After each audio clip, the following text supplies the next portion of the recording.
네, 오늘 수업은 커피 제조 마스터 2급 필기 과정 이론 수업 준비하시라고, 필기 시험 준비하시라고 지난번에 영상을 조금 이렇게 끊어서 올려드렸었는데요. 오늘은 교재에서 연습 문제를 통해서 우리가 시험에 어떤 부분들이 조금 나올 수 있는지 한 번 더 리뷰를 해보아 드리도록 하겠습니다. 자, 우선은 커피의 역사 부분과 재배, 가공, 네, 그 다음에 생두의 분류 이런 것들 다 포함해서 이제 관련된 연습 문제가 25페이지부터 나오도록 하거든요. 자, 25페이지 연습 문제를 좀 보도록 하겠습니다. 자, 제가 좀 별표를 해놨어요. 그래서 보시면서도 저런 문제들이 좀 나올 수 있겠구나 이렇게 조금 이해를 해주시면 될 것 같습니다. 자, 그럼 시작하도록 할게요. 자, 가지고 계신 교재에서는 25페이지를 보시면 됩니다. 제가 여태까지 조금 연습 문제들이나 이런 것들을 봤을 때 모의고사보다는 오히려 연습 문제 쪽이 조금 더 가깝게 나오는 것 같아서 도움이 되실 것 같아서 연습 문제를 조금 찍어봐 드리도록 할게요. 자, 연습 문제 25페이지에 보시면 2번 문제는 무조건 알아두셔야 되잖아요. 그죠? 그리고 우리나라의 최초의 커피 하우스는 누가 만들었고 또 어디냐? 그렇죠? 자, 그래서 답은 지금 연습 문제에서 4번 손탁 호텔인데 손탁 호텔은 당연히 손탁이라는 여성이 만들었습니다. 자, 그 다음 3번 문제도 요즘 들어서 나오는 것 같아요. 그죠? 자, 그 다음에 적도를 중심으로 남이 25도에서 북이 25도 사이 지역들의 범위를 무엇이라고 합니까? 자, 지구에 이렇게 적도를 중심으로 해서 위아래 부분에 해당되는 나라들을 보시면 우리가 다 알고 있는 나라들이에요. 커피가 많이 생산되는 나라들. 자, 그래서 여기 지역을 우리가 뭐라고 그러느냐? 커피 벨트 또 내지는 커피 존이라고 부릅니다.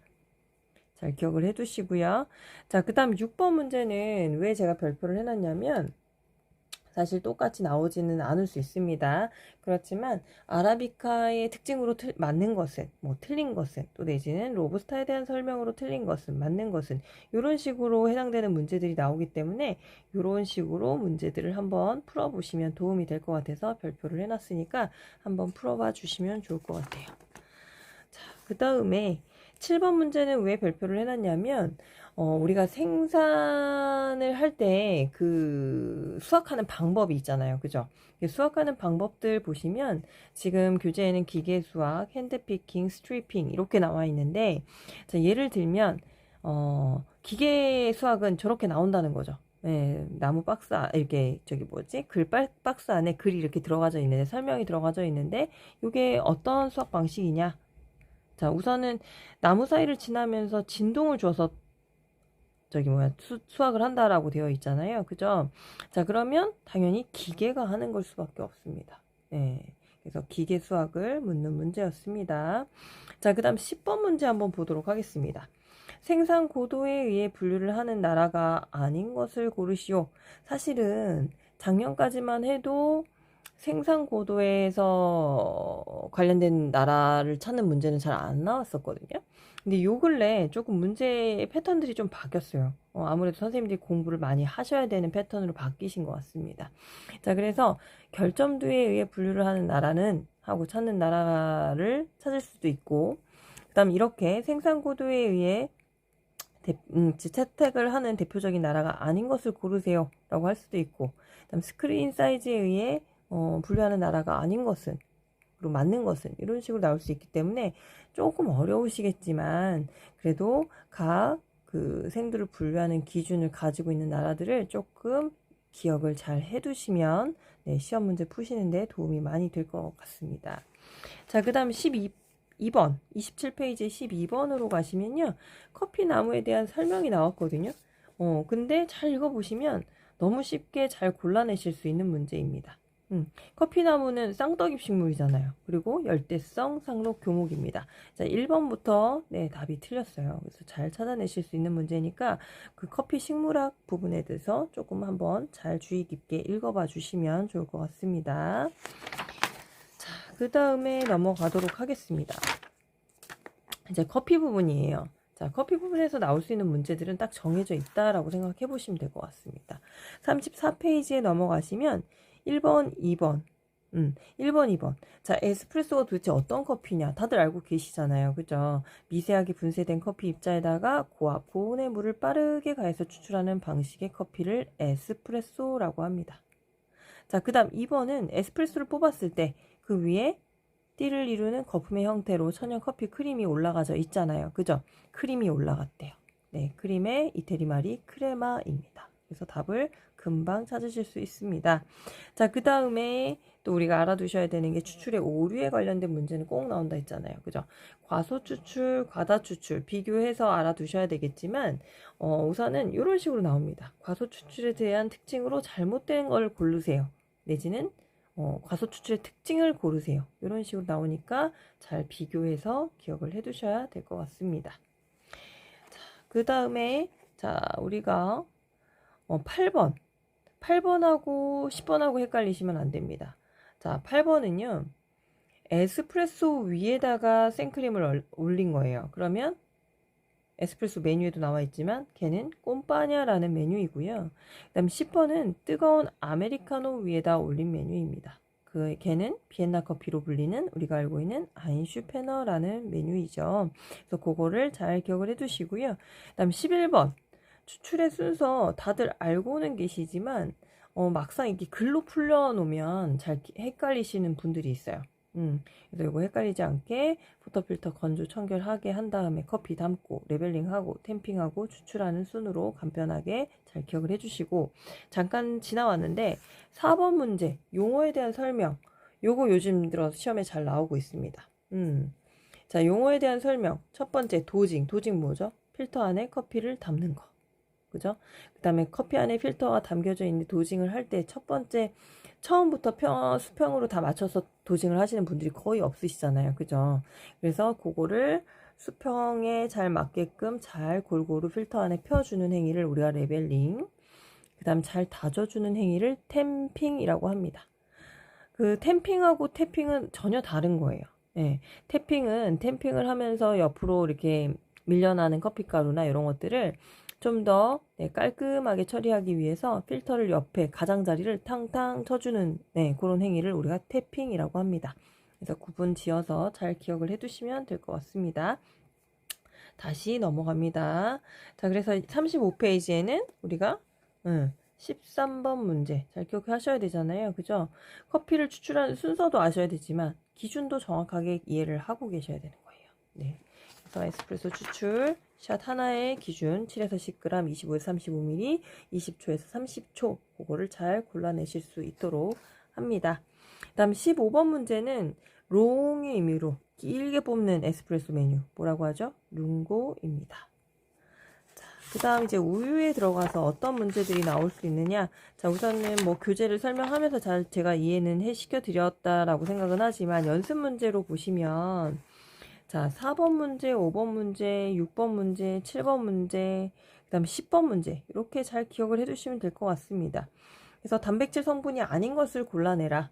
예, 보통 답이 다 갈락토지로 나오는 경우가 많습니다. 그 다음에 5번 문제는 우유를 높은 온도로 가열을 했을 때 가열치가 나게 하거나 우유가 뚱뚱하게 뭉쳐지게 하는 그런 현상을 나타내게 하는 게 바로 베타 락토글로불린이었죠. 그 다음에 에스프레소 머신의 우유 스팀 압력 1에서 1.5기압. 에스프레소 그럼 추출 압력은 기준 압력이 뭐였죠? 9기압. 네, 그래서 9기압 1에서 1.5기압 이걸 같이 좀 기억을 해두시면 좋을 것 같아요. 자, 그 다음 10번은 우유 거품을 제조할 때 거품의 안정화 역할, 거품이 이제 골고루 이렇게 풍성하게 계속 유지가 될 수 있도록 해주는 게 뭐냐, 뭐 때문에 그러냐? 지방의 지방구라는 성분 때문에 그렇습니다. 다들 이제 기억이 조금 나실 것 같아요. 자, 그 다음 12번 문제. 우유 스티밍 방법 중에 잘못된 걸 골라라. 네, 잘못된 걸 고르는 건 쉽습니다. 보통은 우유 스티밍은 온도가 올라간 후에 더 하는 것이 좋다, 막 이런 식으로 나오는 경우가 많아서요. 그래서 그런 것들 잘 골라내시면 될 것 같습니다. 자, 그 다음 기계에서 나올 수 있는 문제들은 얘도 마찬가지로 좀 정해져 있는 것 같아요. 패턴이. 자, 3번 문제, 79페이지 3번 문제 보도록 하겠습니다. 요즘 들어서 좀 나오는 문제인 것 같거든요. 그라인더가 머신 내부에 아예 장착이 돼 있어요. 스타벅스 가면 보통 이런 머신 쓰고 있더라고요. 네, 전자동형 머신입니다. 그라인더가 안에 들어가 있어. 아예 별도로 두지 않습니다. 자, 그 다음 4번 문제. 자, 80페이지 4번 문제. 뭐죠? 물의 흐름을 감지한대요. 흐름은 영어로 flow. 그죠? 그래서 물의 흐름을 감지하는 머신의 부품은 flow 미터입니다. 자, 그 다음에 7번 문제. 뭔지 아시죠? 필터를 딱 선생님들이 장착을 하셨을 때 그룹헤드에다가 물이 새어나오거나 커피가루가 흘러나오지 않도록 압력을 잘 맞춰주는 고무 링이 안에 있다. 걔가 바로 가스켓이었습니다. 자, 답은 가스켓. 자, 그 다음 우리가 머신을 주기적으로 청소하는 이유가 있다라고 했잖아요. 그죠? 여러 가지 이유가 있는데, 자, 그 이유가 아닌 것은. 그래서 높은 생산성하고는 관련이 없다. 머신의 스펙이 정해져 있는데, 뭐 청소를 잘한다고 해서 그거를 더 많이 뽑아내실 수는 없다라는 얘기입니다. 자, 그 다음 그라인더 칼날에서의 연습 문제를 보실게요. 네, 87, 88. 네, 연결해서 되어져 있는데, 자, 87페이지에 보시면, 자, 1번 문제. 당연히 칼날 문제 중에서, 네, 나올 수 있는 문제입니다. 가격이 저렴하대요. 저 말만 나와도 금방 찾으실 수 있어요. 그래서 칼날형, 즉, 블레이드형 그라인더 칼날이, 네, 답입니다. 그 다음 2번. 날의 종류에 따라서 그라인더 구분 중 입체적인 2개의 날을 사용한대요. 그건 잘 모르겠어. 그죠? 그리고 분쇄 속도가 빠르긴 한데 발열이 적대요. 우선 발열이 적은 게 우리가 3개 알고 제가 꼭 기억해 두시라는 이 3개 중에 하나밖에 없었거든요. 근데 분쇄 입자의 균일성이 좀 떨어진대. 예. 그래서 답은 사실 코니컬인데요. 코니컬은 문제가 나올 때 이렇게 문제가 나오지 않습니다. 핸드밀에 주로 쓰이며 라는 말을 꼭 언급해 주기 때문에 찾아내시기가 분명히 쉬우실 거예요. 그래서 답은 코니컬입니다. 그 다음에 그라인더 종류 중에서 분쇄된 원두를 일시적으로 담아두는 도저가 있고, 그러면 저희가 사용하는 반자동형 그라인더가 바로 답이겠네요. 자, 그 다음에 분쇄도를 조절함에 있어서 5번 문제예요. 분쇄도를 조절함에 있어서 가장 우선적으로 조절해야 되는 부품. 문제에 답이 다 있잖아요. 분쇄도 조절을 한대요. 그러면 분쇄 조절 디스크입니다. 자, 그 다음에 이제 마지막으로 아셔야 되는 게 했어. 위생관리 부분이랑 그 다음에 고객관리, 식중독 이런 것들이 이제 시험에 나오는데 요거는 책 정리해준 내용만 보시면 될 것 같아요. 왜냐면 연습 문제가 시원치 않더라고요. 자, 위생관리에서 해썹의 7가지 원칙 중에 가장 시험에 많이 나오는 애는 위해 요소 분석이다. 왜냐면 얘가 없으면 그 아랫들은 의미가 없어요. 그래서 원 부재료 및 제조 공정 중에서 발생 가능한 잠재적인 위해 요소까지도 다 조출해서 분석하는 시스템을 우리가 위해 요소 분석이라고 하고요. 요 해썹은 우리나라에 1995년에 들여왔다. 요거 꼭 기억을 해주시면 될 것 같습니다. 그 다음에 바이러스는 식중독 중에서 이게 바이러스성 식중독, 공기 접촉, 물 등의 경로로 감염이 된다. 가장 우리가 쉽게 접할 수 있는 거예요. 그래서 우리가 판매하고 있는 카페 음식이라든지 음식 중에 음식을 먹고 꼭 탈이 났다라고만 할 수 없는 상황인 거죠.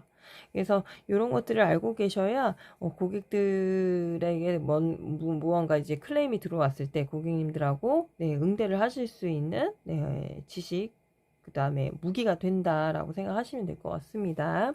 그 다음 식중독 예방 3대 원칙 3개밖에 없다라고 했잖아요. 그럼 답도 이 3가지 중에서만 찾으셔야 되는 거예요. 늘 헷갈려 하시는 게 요거 보시면 온도 얘기가 나오면 항상 온도의 법칙이라고 지문에 나오거든요. 그럼 또 그게 답이라고 쓰시는 분들이 많아요. 근데 우리는 식중독 예방 3대 원칙이 청결과 소독의 원칙, 신속의 원칙, 냉각 또는 가열의 원칙. 자, 온도 얘기는 얘고 빠르게 하라는 건 얘고 모든 걸 다 아우르는 건 얘라는 뜻이에요. 그래서 이 3가지를 꼭 기억을 해두시면 됩니다. 그리고 서비스 종사자 관련해가지고 고객 서비스는요. 고객 서비스 정의에 대한 설명으로 틀린 것은 하고 나오는데 자 보통 내부 고객과 외부 고객으로 나눌 수 없다 이런 식으로 많이 나오고요. 자 그 다음에 뭐 내부 고객은 외부 고객은 뭐 우리 매장 종사자를 뜻한다 막 이런 식으로 자꾸 말을 바꿔서 나오거든요. 그래서 그런 것만 조금 주의하셔서 기억을 해주시면 될 것 같아요. 그래서 제가 보니까 여기에서의 연습 문제는 굳이 기억하실 게 없어요. 그래서 그래서 1급에서는 조금 연습 문제에서 나왔던 문제들이 있었던 것 같은데 2급에서는 연습 문제에서 나와질 수 있는 문제가 거의 없는 것 같습니다. 그래서 선생님들이 제가 정리해 놓은 그 내용만 잘 기억을 해 주시고 공부를 해 주시면 될 것 같고, 연습 문제도 리뷰를 해 드렸어요. 모의고사는 거의 잘 안 나오더라고요. 모의고사 푸시다가 저한테 시험 당일날 이거 나오나요? 라고 물어보시는 분들이 있는데, 물론 당일이어서 제가 안 알려드리지만 연습 문제보다는 모의고사가 훨씬 더 어렵게 풀어져 있어서 오히려 연습 문제가 좀 더 비슷하게 시험에 출제되는 경향이 있으니 제가 알려드린 식으로 공부를 좀 해주시면 무난하게 60점 이상 다 받으실 수 있을 거라고 생각하고요. 시험 문제 보시면 가로치고 상이라고 되어져 있는 문제들이 있어요. 걔는 난이도가 상이란 뜻이거든요. 그 말은 배점이 크다는 거예요. 그래서 걔네들을 틀리시면 안 돼요. 근데 제가 지금 여태까지 교재를 다 한번 정리해드린 내용 중에서 요거는 꼭 나옵니다. 요거는 난이도 상으로 나왔었습니다. 라고 언급이 됐던 문제들이 조금 있습니다. 그래서 그런 것들은 조금 주의 깊게 잘 기억을 해두시면 좋을 것 같습니다. 자, 2급을 마무리하시면 이제 1급도 보셔야 되잖아요. 그죠? 보실 분들도 있으실 거고. 그래서 제가 그런 분들을 위해서도 조만간 1급 필기 과정도 한번 정리를 해서 올려드리도록 하겠습니다. 잘 기억해 두셨다가, 기억해 두시라는 건 꼭 기억을 해 두셨다가 좋은 결과를 얻으시길 바라겠습니다. 감사합니다.